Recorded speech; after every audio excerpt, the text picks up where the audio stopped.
Namo tassa bhagavato arahato samma sambuddhassa. Namo tassa bhagavato arahato samma sambuddhassa. Namo tassa bhagavato arahato samma sambuddhassa.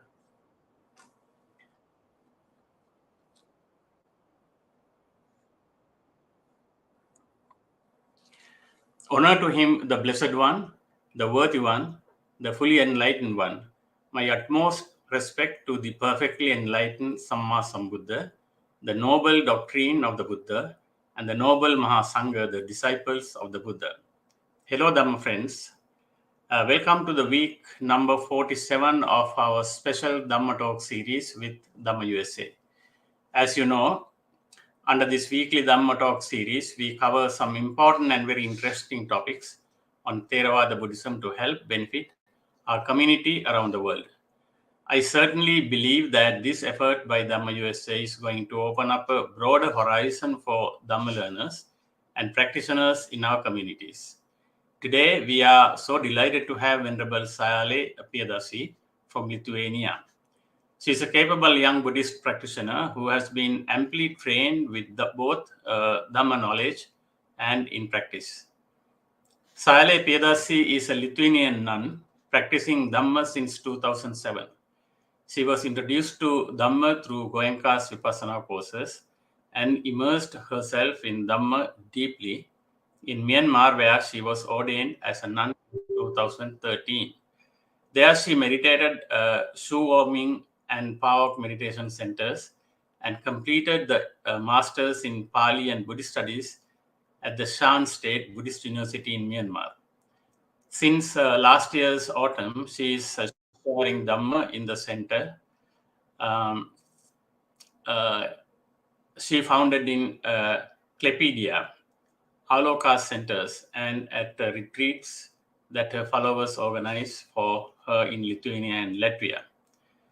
Dear Dhamma friends, please mark your calendar every Sunday at 6 a.m. Pacific time, 9 a.m. Eastern time, and 7 p.m. Sri Lanka time to get benefited with this Dhamma Talk series. Kindly check with Dhamma USA YouTube channels for more updates. So today, actually, we have a little technical issue. Our time change in USA, we have 1 hour advanced timing. So Sayalay was so we have a little mismatch. Anyway, so please bear with us for that. So today we are actually we are pretty sure that you all are going to enjoy this topic, which is beauty according to Buddha.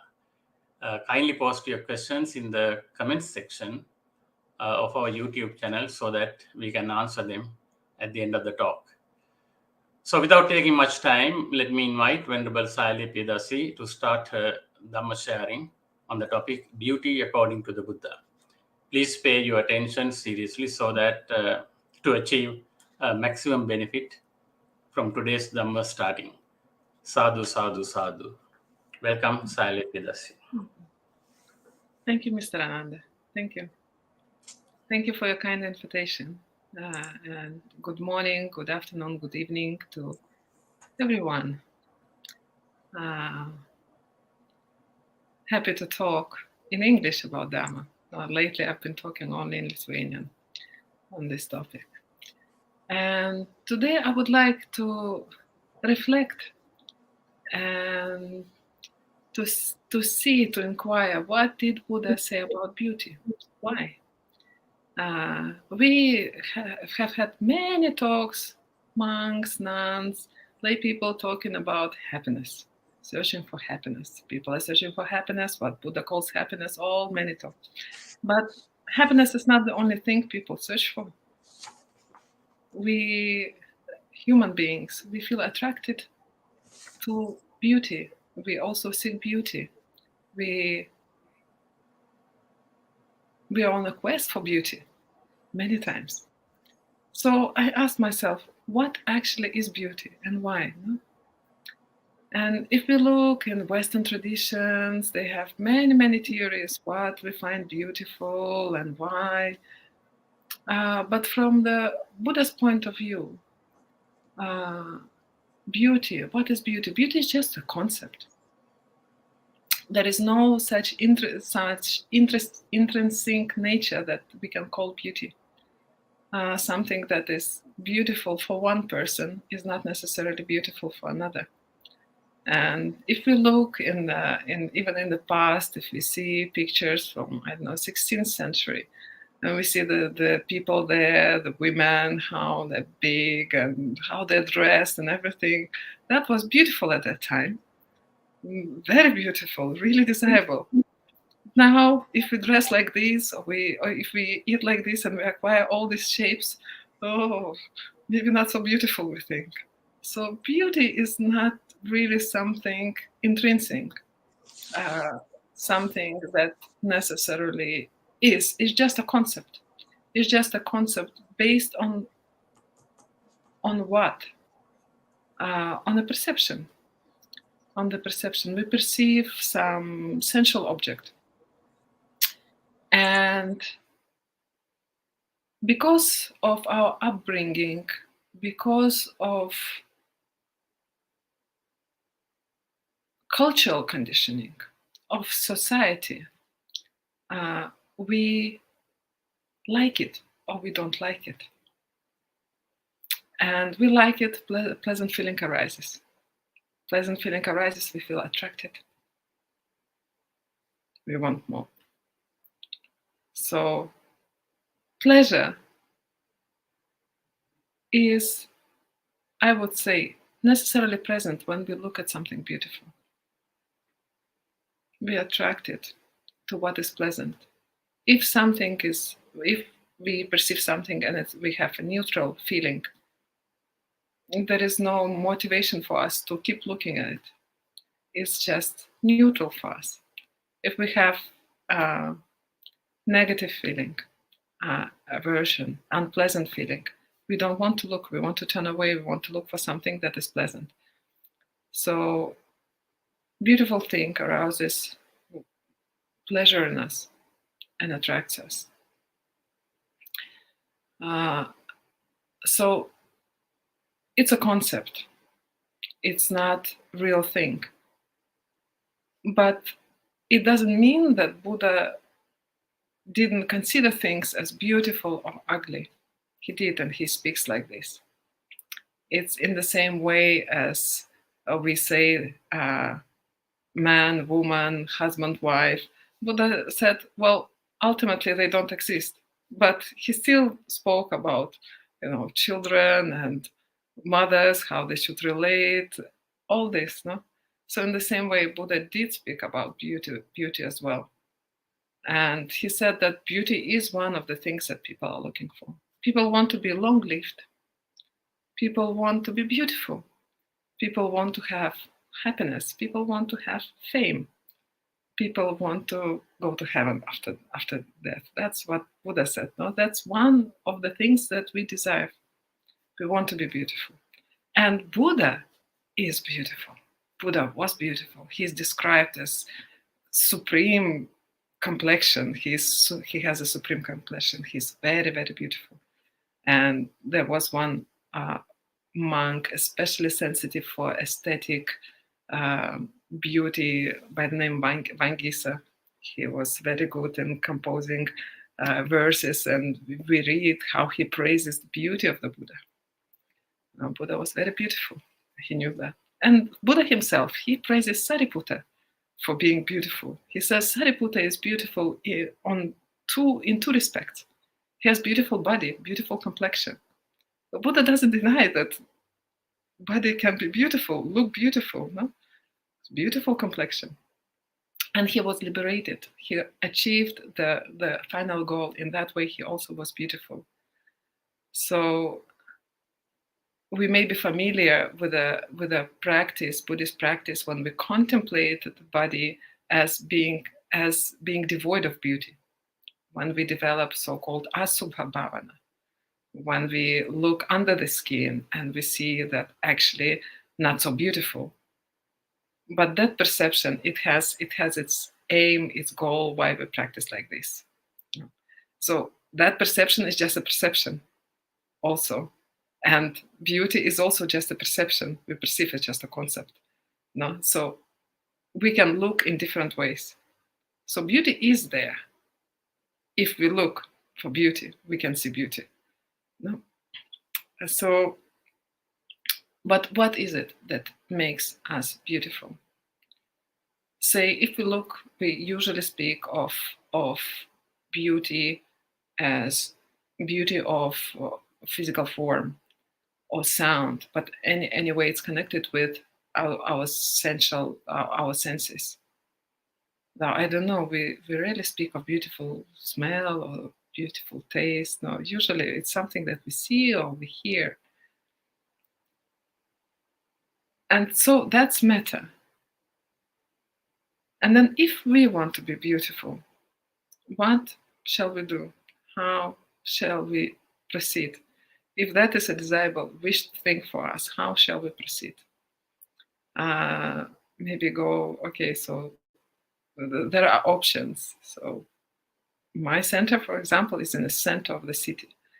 And here we have many, next to me is a barber. So people think that beauty, maybe they can make a beautiful beard, you know. So okay, so they go and do the beard. Or there is a salon, amazing, for eyelashes, you know. Just the whole salon just for eyelashes. I found it really amusing, you know. So, but that's a means how we can care about our beauty, you know? So we can use, as the metta has four causes, four causes for origination. No? So we can consider each and see how it can contribute. This origination can contribute to that beauty. So one thing is very simple: temperature-borne materiality. So temperature-borne materiality, how can we use it? Oh, we adorn ourselves. So everything that's inorganic, you know, around us, when we put garlands or we put cosmetics and anything that we externally apply on our body is temperature-borne. Or maybe we go on sunbathe and we get a little bit of taint, and we also, if we consider that's beautiful, no? That's also, I found in Myanmar, they actually want white skin, whereas in those who have white skin, they want brown skin. Very interesting. Anyway, so temperature we can use. All right. So another cause for materiality is nutriment. So if we want to be beautiful, we should care about what we eat. That's one thing, no? And how much we eat. Again, independence on understanding. You know, some countries, maybe in Africa, I think they consider beautiful when the body is big. So okay, if you're in Africa and you can eat a lot, you eat a lot. No? But now in Europe, they consider that you're very thin, it's very beautiful. So you try not to eat less. Or men, maybe, I don't know, eat protein, many different ways. So nutriment, but nutriment also, it's not just what we eat. It's also if we use some, say, creams, and we nourish our skin from outside, whatever we apply that gets absorbed by the body, that's also nutriment. So this is very simple. And these are things that usually people do when they want to be beautiful. These are two things that they actually do, that they are caring about. But there are other two causes for materiality. Very important. Really, I would say, and I would argue, they're more important than the first two.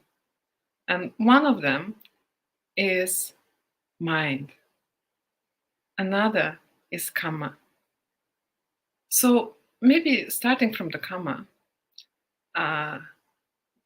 we are born, we come to this world different. And some are born not so beautiful, ugly, we can say. Some are born beautiful, of beautiful complexion.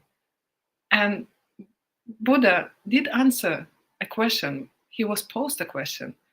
Queen Malika came to the Buddha once, and she asked why some women are ugly and why other women are beautiful. And Buddha told her that those women that in their past life, they were irritable, easily get angry if they're even a little bit criticized. They cannot stand and become angry very easily. So we know when we are angry, we are not that beautiful.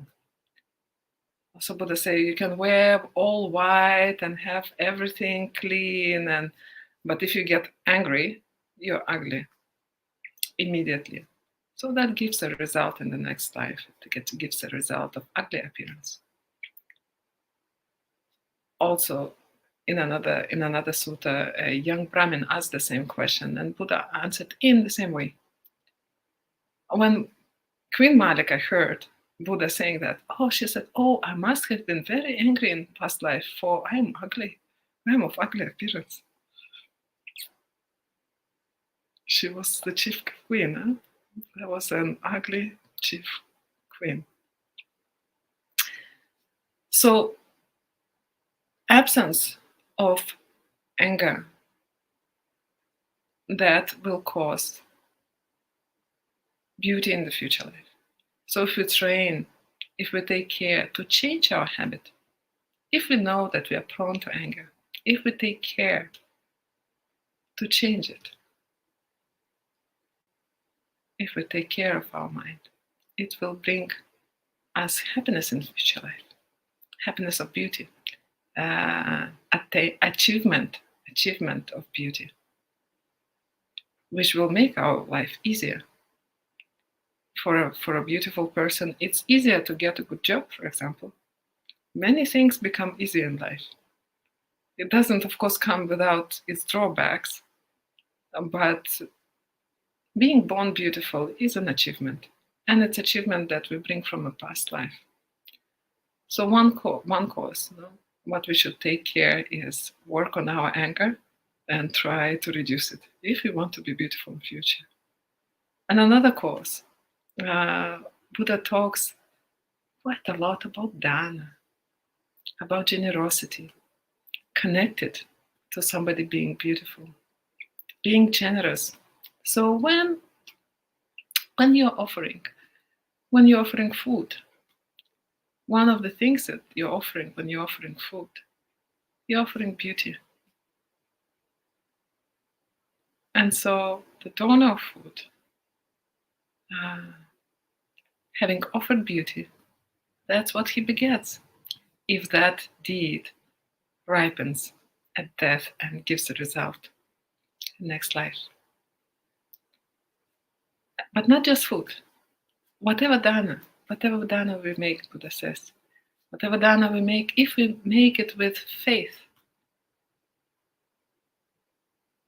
if we understand, if we believe that this is a good deed to do an act of generosity, and this good deed will bring good results,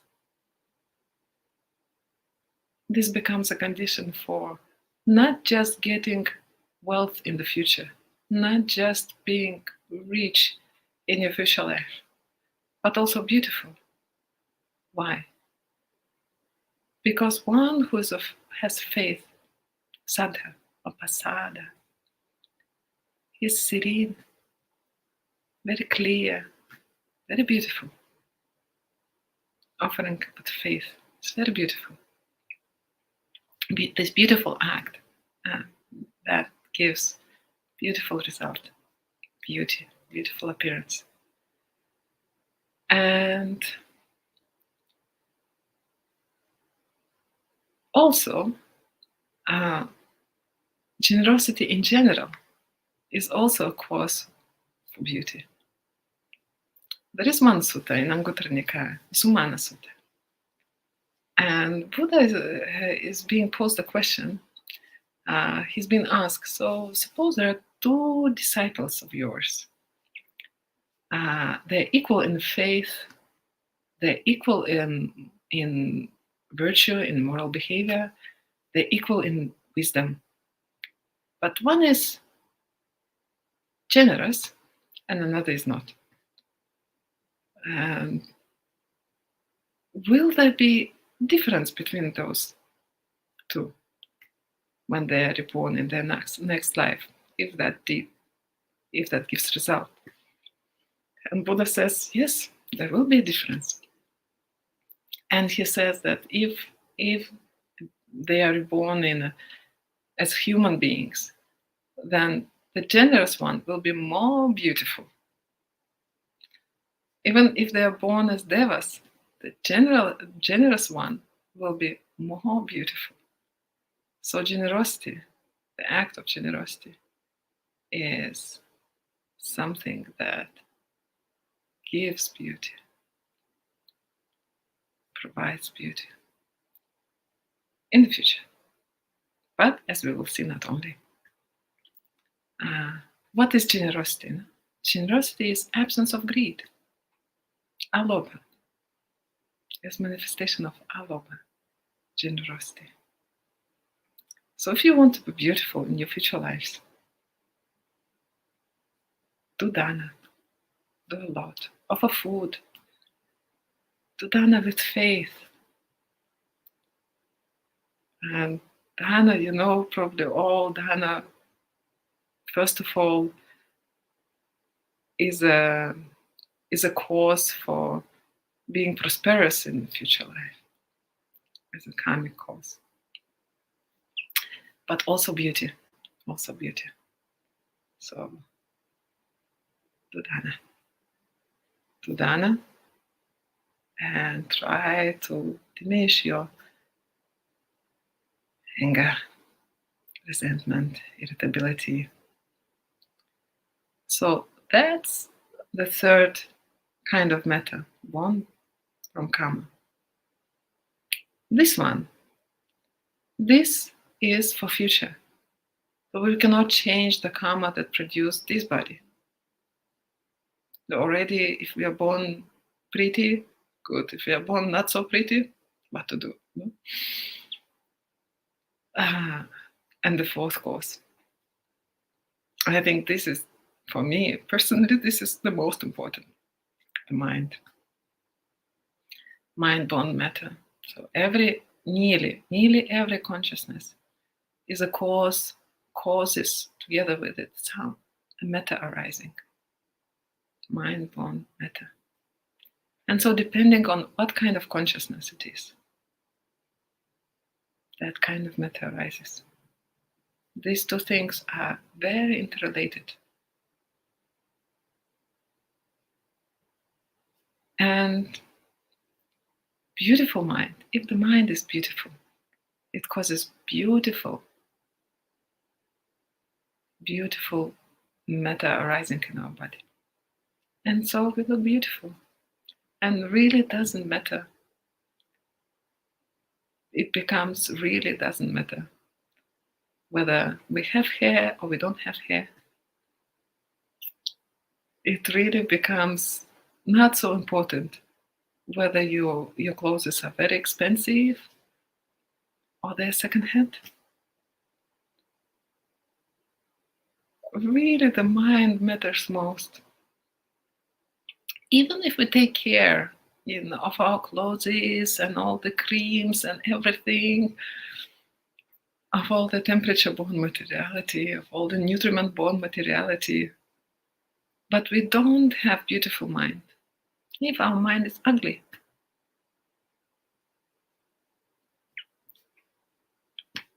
those first two, they lose their attraction. They become dead. It's like having a beautiful doll, just a beautiful doll. No, nothing inside. But it's mind really that imbues the body with beauty. And Maybe some of you know or have heard of a very famous ancient teacher, Abhidhamma teacher, Anuruddha, Acharya Anuruddha. He wrote a very famous Abhidhamma textbook called Abhidhammata Sangaha. And so he was the one who decided to call the mind that is wholesome, or the mind that arises in noble beings, to call it beautiful mind. And rightly so. I so much agree with him. And what kind of mind it is? It's the mind that accompanied by beautiful mental factors. And these beautiful mental factors, they are already actually, some of them I mentioned. So faith, something that makes us beautiful. Our appearance, it clears our appearance. When we do good and we do it faithfully, we believe in that without hesitation. We have no doubt. Very calm because of faith. So faith is one of mental factors that is present in every beautiful mind. Every beautiful mind. Every beautiful mind will have alobha and adosa, already mentioned, the non-greed and non-hatred. When we think in opposite way, when we think greedy, when we see greed, someone greedy, someone looks at something greedily, it doesn't appeal. It's not something really appealing. But when we see someone ready to give, wanting to share, not even thinking about himself, just sharing, giving, so beautiful, so beautiful. Or when we see a metta-full person, someone who is full of metta, oh, we could keep looking and looking and looking. And really doesn't matter whether when the last time he did or she did a haircut. A metta-full person. So adosa in its developed form. The Buddha says that one of the benefits of practice of metta is beautiful appearance. So all of you who want to be beautiful, practice metta a lot.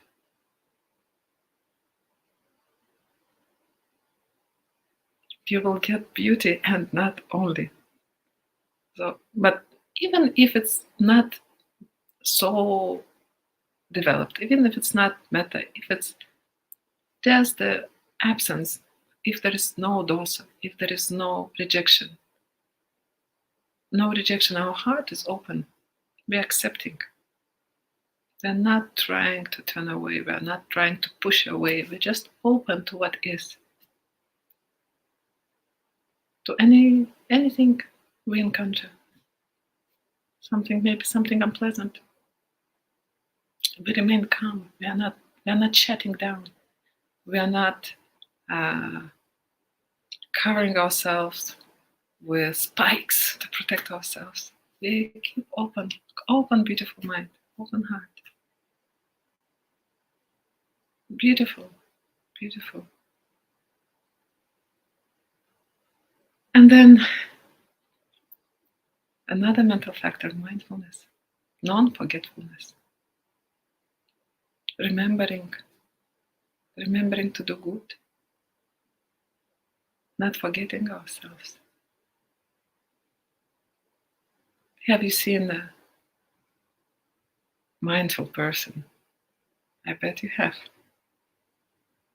When they do something, you also can just watch really carefully everything, really paying attention.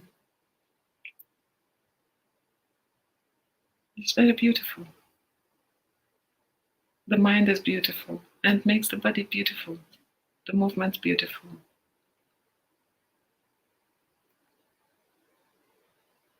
So that's another factor we can work on if we want to be beautiful.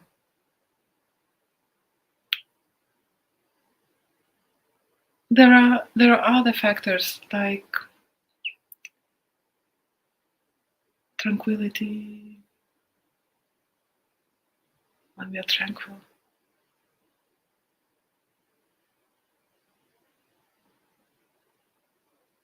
That's attractive.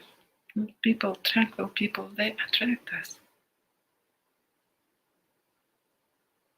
We don't want to stay, or we cannot. It's tiring to stay near somebody agitated. Tranquility is so appealing.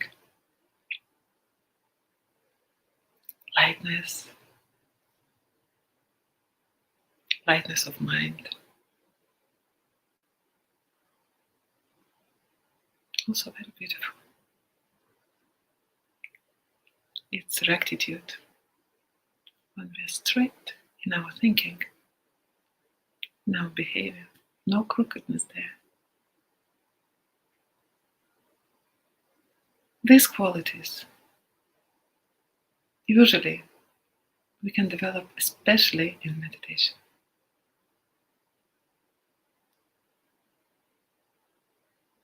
So that's an additional reason for you to engage in meditation. Meditation is the best beauty procedure, beautifying procedure. You don't need much going to beauty salon. Your meditation cushion can become a wonderful beauty salon. And these mental factors, I haven't named all, but these, whatever I may also named, they always arise when the mind is beautiful. Always. And that's a very beautiful thing about them. So you can emphasize one. Maybe one can be leading, but the others also there, also arising. And so if we pay attention to developing them,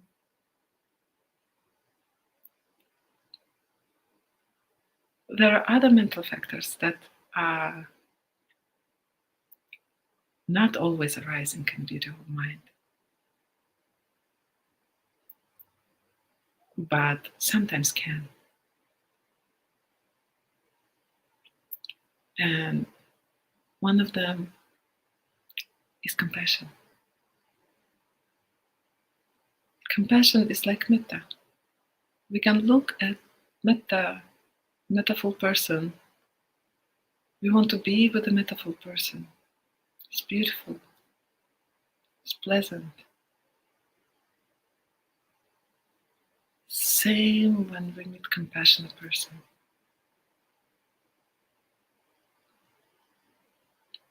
Once one is not remaining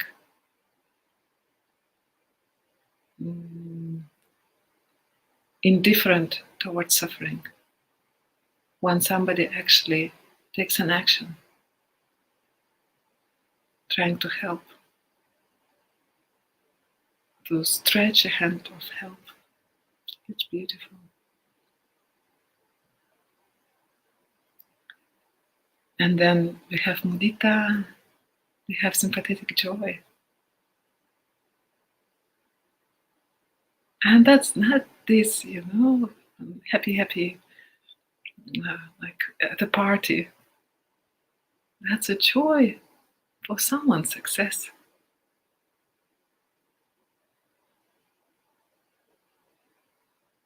How beautiful it is when we when we rejoice for another being succeeding instead of coveting his success, instead of being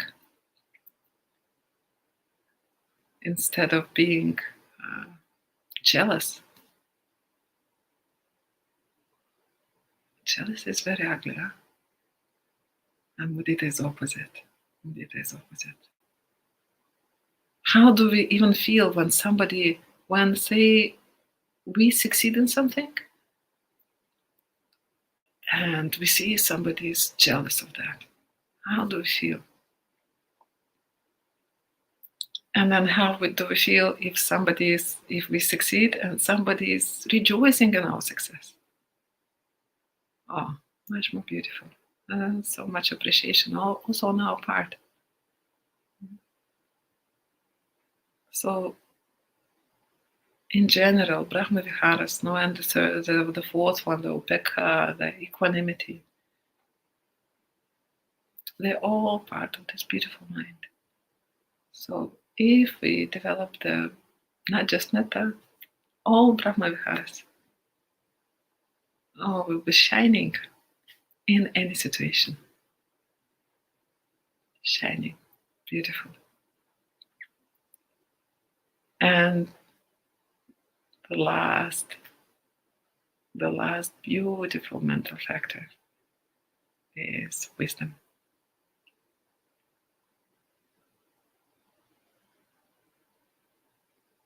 And wisdom can arise in many different situations. No? But not in every beautiful mind wisdom is present. But it is beautiful. It is beautiful when somebody is responding to the world with wisdom. For a wise person, we want to see how he acts. We feel attracted to hear what he has to say, what he thinks. And the words of wisdom, the most beautiful words.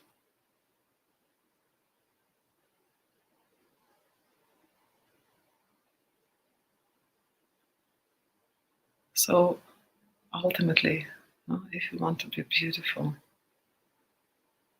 being generous, practicing Brahma Viharas, developing, opening your heart to the world, practicing meditation, developing mindfulness, wisdom,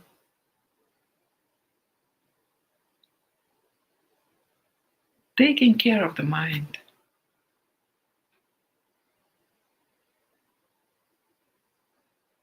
That's more important. Of course, I don't say that we don't need to take shower. It may be difficult, even if somebody has a very, very beautiful mind and does all these beautiful things, but had not had shower for a very long time and it really stinks, and it's maybe difficult to keep yourself clothes, and so there are basic things we have to take care. But I'm not sure if we really need to go to eyelash salon or have all these plastic surgeries nowadays. Oh, I've heard nowadays girls do some crazy things, I don't know, in the cheeks, and some crazy dangerous health things. So that's really not necessary. Even if you like Queen Malika, born not beautiful. If you take care not of the shape of your nose, if you take care of your mind, people will be attracted much more than to your straight nose. And these people who will be attracted, they will be good people. People who understand what real beauty is. Not just looking superficially. Because being beautiful is a little bit dangerous. It opens many doors, but it can be a little bit dangerous. For we human beings, when we look at something beautiful, as I said, usually it's pleasure. It's pleasant to see. And what happens when we experience pleasure?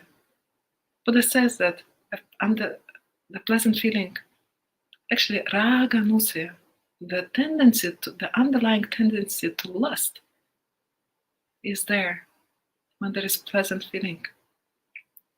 So our mind, untrained mind, an ordinary mind of an ordinary person, and most people, ordinary people, they don't know Dhamma. So they see, say, you're extremely beautiful, and lust arises, and then many problems, right? But if your beauty arises from your beautiful mind, it's another kind of beauty. And this kind of beauty will be appreciated by people who understand the real beauty, the beautiful mind, who appreciate metta, who appreciate compassion, who appreciate wisdom.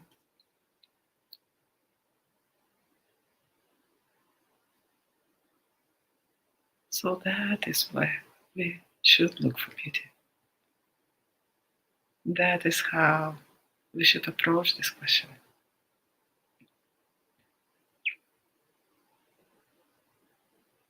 And also, I would say, maybe be a little bit careful when we ourselves encounter something that we think is beautiful.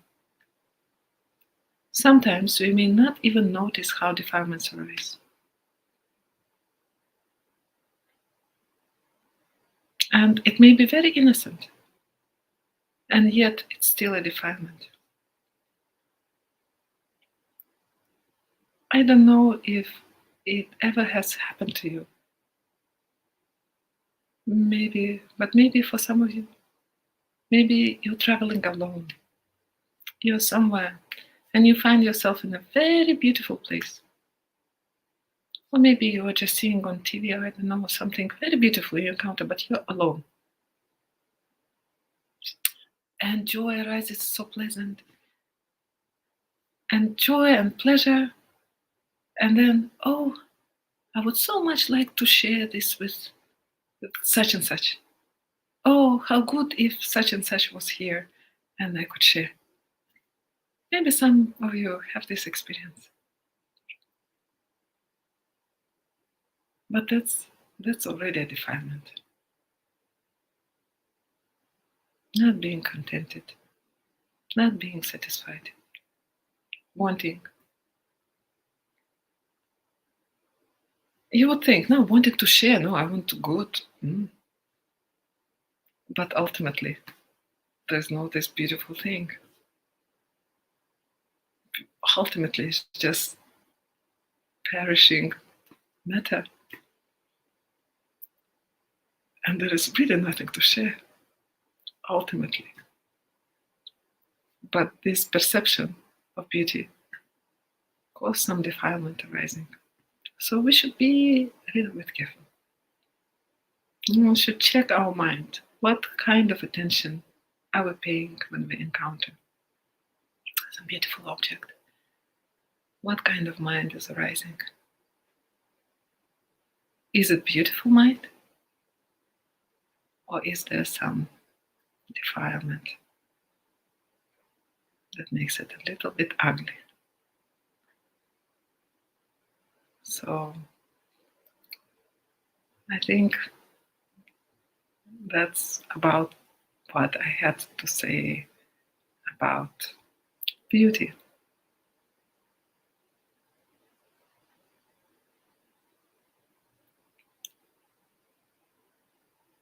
I cannot hear you, Mr. Ananda. I'm sorry about it. Yeah, sadhu, sadhu, sadhu. What a beautiful talk by a beautiful nun from a beautiful country called Lithuania on the topic beauty according to the Buddha. It's so beautiful, actually. So thank you so much, Sayalay, for for that profound talk, and it's really enlightening, and we learned a lot, and you gave some fantastic insights into the beauty. I'm sure most of us, or almost everybody, and the people who listen to this talk in the future will learn a lot. So we can accommodate some questions. So those who wish to ask any questions, please post them on the YouTube channel. And let me ask a question actually to start with. Actually, you said it is beautiful when you're responding to the world with wisdom. So that's a beautiful statement again, So yeah, this word sounded many times in this last whatever hour. yeah, so it is so nice to think about it actually. So beautiful. But I have a question. It says beauty lies in the beholder's eyes. I don't know if you have heard that saying. Sure, yes. So that really brings up some fantastic Buddhist insight also. Beauty lies in the beholder's eyes. So would you mind kind of explaining that from the Buddhist perspective? Is there any how can we explain? No, I mean. Oh yes, I think that's already that's where we started this talk. That beauty is just a concept, and it depends on perception. So it depends really on perception. So even the same object, for me, one time can be beautiful, another time not beautiful. Because perception changes all the time. So that beholder, the one who perceives, it changes, no? And so perception is not the same. Even the thing maybe remain the same. Say this is say, for example, I don't know. That's no. I don't want to get into religious something. What example to? Sometimes our views change, and something that we appreciated in the past, and we thought, oh, it's so beautiful. Now, no, I won't say that it's ugly. No, but I don't have any interest in it anymore. It's not interesting, whatever. For example, okay, I have an example. So when I was a university student, in my university life, I used to go to, I'm not a normal person. I used to go to party. I used to like to dance. I liked a certain kind of music. Say an electronic, whatever, boom, boom, boom, Now when I hear this boom, boom, boom, it doesn't arouse me any, like, oh, so beautiful. Yeah, it depends on perception. And our perception is in many ways conditioned by our surrounding, what people say, what people hold beautiful. So even what society calls beautiful, it's in many ways it conditions us what then we think is beautiful, what we are attracted to, because everybody wants this, I also want this in this way. Yeah. Right. Nice. Very, very beautiful again. Do we have any questions? So no, not yet. I just want to ask you another actually question here. Now, my name is Anand again. Mahinkanda from USA. Came from Sri Lanka, and we have kind of Buddhist background, and we grew up in that background. But the first time we are meeting a bhikkhuni, nun or Sayalay from a country called Lithuania. So I'm sure people would like to hear some backgrounds there, and how did you first of all get into the Buddhism, and what made you to learn Dhamma? Would you mind kind of explaining a little bit about that background? You're getting into Buddhism and learning Dhamma? Oh, very simple. My way into Buddhism is just like for so many people, it's dukkha. It's dukkha, it's suffering. No, we suffer, we look for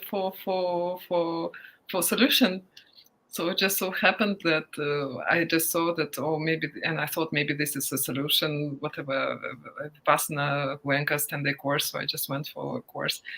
And yeah, it was a solution. It was a solution. It just changed my, again, seeing of the world.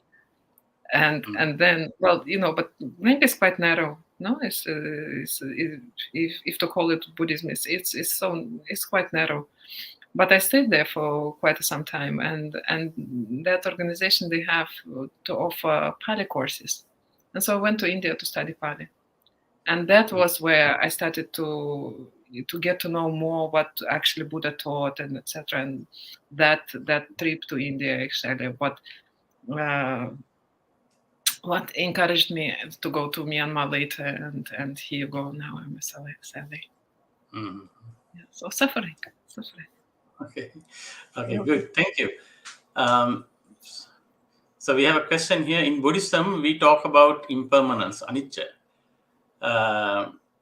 loathsomeness, that is asubha. Does it indicate Buddhism in pessimistic? Does it indicate Buddhism is a pessimistic religion or a view or a? Yes. Yes. Oh, Buddhism is pessimistic. What is pessimism? What is pessimism? Pessimism is if I see a problem and I think, oh, I can do nothing about it. Oh, how horrible. How horrible. But, actually we can do something about it. And yes, we talk about impermanence. All the compounded things are impermanent. Compounded things are impermanent. And even asubha, we can say that intrinsically, not on conceptual level, they like beauty. As I said, for example, beautiful landscape. When you see it, such a feeling arises. And then one time you see it all perishing. Every moment it's perishing. There is nothing to grab. Where is the beauty? Yeah, it's there, but it's all perishing. It's actually it's not so attractive anymore, and you see. So that's truth. That's the truth. But if that was the only truth, then yes, Buddhism would be absolutely pessimistic.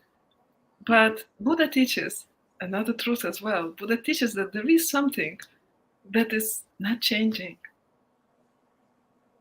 He's not talking about it in terms of subha, because there is no form or there is no mind in it to call it beautiful.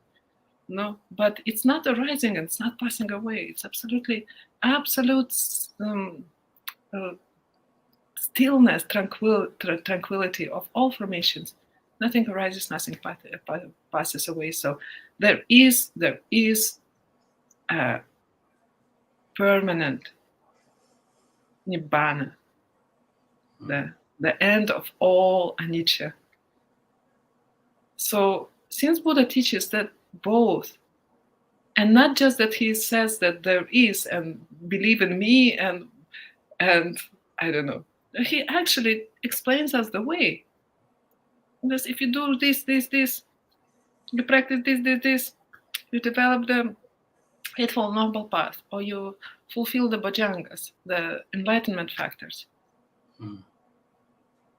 That will put end to all impermanence, to all arising, to all passing away, and to all this what is intrinsically lacks beauty. Yes, yeah. So of course it's not pessimistic. It's actually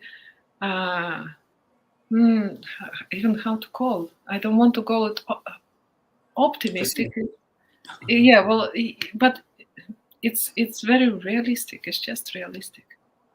Exactly. I think that's a nice term to use. It's not pessimistic, neither optimistic, but it is realistic, right? Yes. Yeah, very good. All right, so let's see whether we have there's another question from Henrik Tan. Thanks for the beautiful sharing, sister. In Buddhist meditation, both beautiful, subha, and not beautiful, asubha, objects are prescribed in bhavana. What do they serve in insight development? Yes. Oh, very good question. Actually, both subha and both asubha objects, they are objects of samatha practice. So the Subha, usually the Subha Nimitta, that these are called kasinas. They are usually called beautiful. Well, we find in suttas actually they're called like that. They're called like Subha Nimitta, so the perception of beautiful. And in your mind, when you get this in your mind, and when it becomes really Patibhaga, the Kontipat-san, it's so beautiful. The mind cannot, it just. So that serves a basis for making your mind very sharp. And the same asubha objects. You can develop your tranquil, concentrated, still mind up to first jhana with a based on non-beautiful object. Now, if you take a corpse or bodily parts, because we need quite a lot of application and sustainment of the mind, so we can, but it's still deep concentration, and really this concentration is enough to investigate the method, to investigate the mind, to see how they arise and perish, to see how they are causally related, and to eventually even realize nibbana. So these subha, they are part. They form. They constitute. We use them for samatha practice, for calming our mind, for sharpening our concentration, so that we can see deeply into reality, deeply, so that our insight can really penetrate and not just stay on surface. Oh, like the food risen and fell down, and now it's down. It's not on this level. You see the mind perishing very, very, very quickly. Very, very quickly. See how it depends on the object, how it's conditioned. It's not you. And so, for concentration, these things are for concentration. Thank you so much for that answer, Sayalay. Do we have any other thing? Why is the truth of suffering, dukkha, is such an integral part of Four Noble Truths? I think you partly answered that question, but if you don't mind, Yes. Well, yeah, of course. The whole Four Noble Truths are about dukkha, but the same formula, the way how Buddha formulates the Four Noble Truths. So in his first sermon, he uses dukkha, but say, now I'm thinking, maybe in Arya Pariyasana Sutta, where he describes his own enlightenment. Mm-hmm. And he says the last part, he says that I realize this is dukkha and origination of dukkha, etc. And he also says this is asava, this is the origination of asava, this is the cessation of asava, this is the way leading to the cessation of asava. So the same formula he uses also for other things. But dukkha is so important. Why? Because because as I said, I'm in Dhamma because of dukkha. So dukkha is that which directs our mind to the Dhamma. It's to search for an exit. So that's one thing. Why do we give it so much importance? I don't know in USA, but in Lithuania, very little Buddhism is known, and people get so much upset, saying, "Why you talk so much of dukkha? Why this Buddhism dukkha, suffering? Why?" Because if we want to really cure, if we really want full health, we have to understand disease fully, in its fullness, not just superficially, not just partially. Of course, if we want just a palliative care, just to make it a little bit more dignity of how we go through life, okay, no need to look deeply, right? No need. But if you really want to cure it fully, then you have to investigate deeply, up to the understanding that, not just understanding that pain is dukkha, is suffering, or diseases and old age and death, and this obvious, or my distress, stress, and all this mental suffering, also suffering. Okay, this is obvious. But even just attachment this is the 5 aggregates to which we cling. That's also dukkha. We have to understand it. If we want to cure, if we don't want to cure, no problem, no need.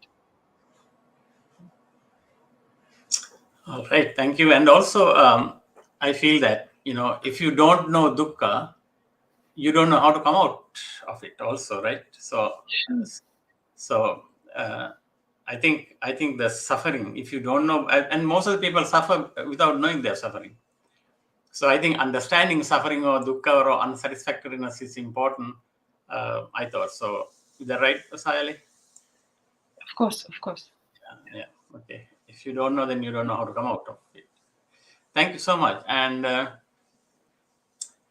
there's another question. Why people are so scared to talk about suffering and death, marana or mara?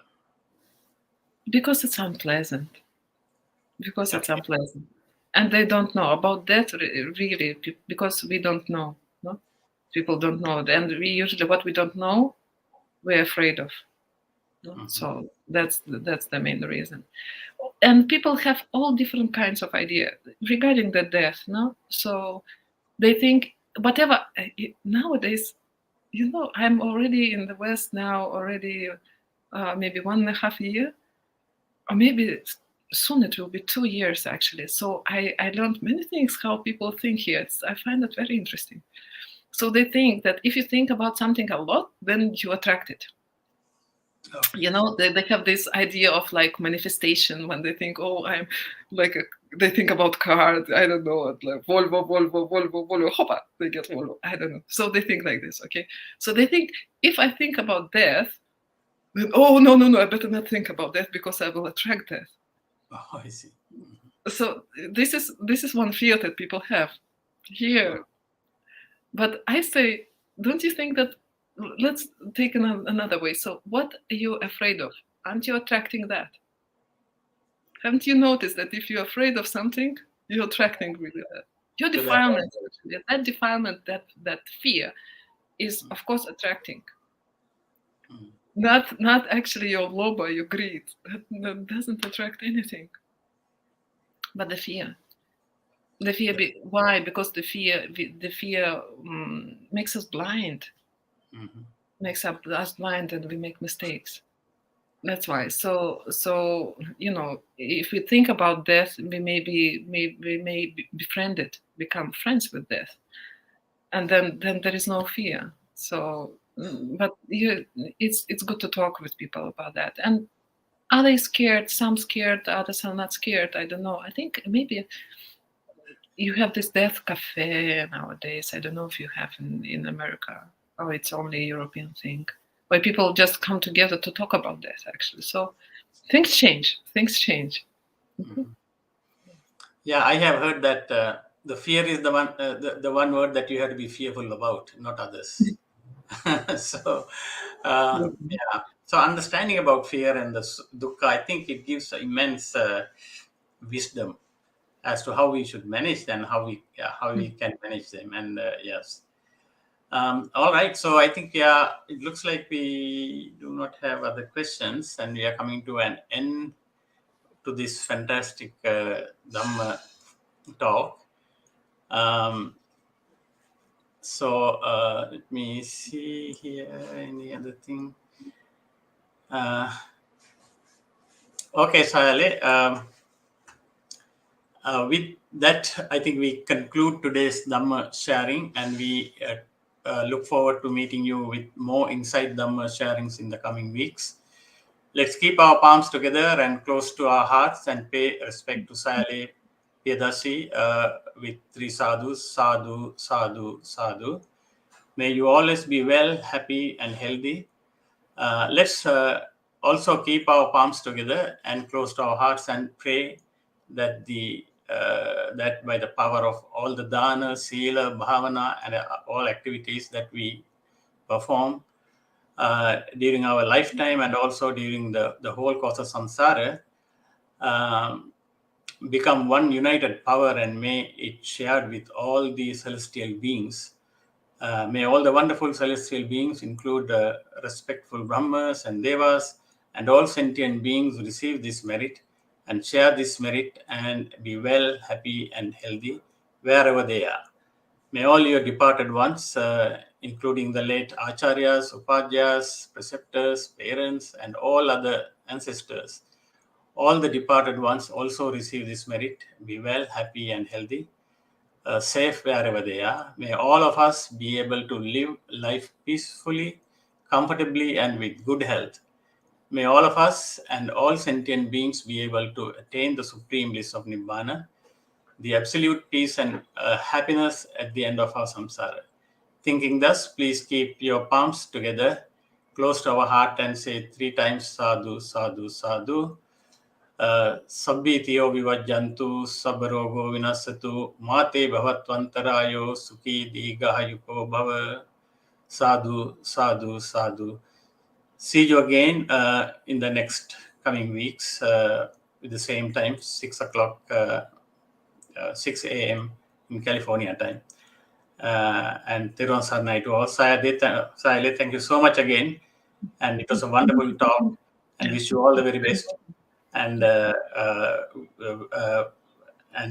we wish you all the happiness and peace in your samsaric journey, and wish you that you will attain the supreme bliss of Nibbana in this very life.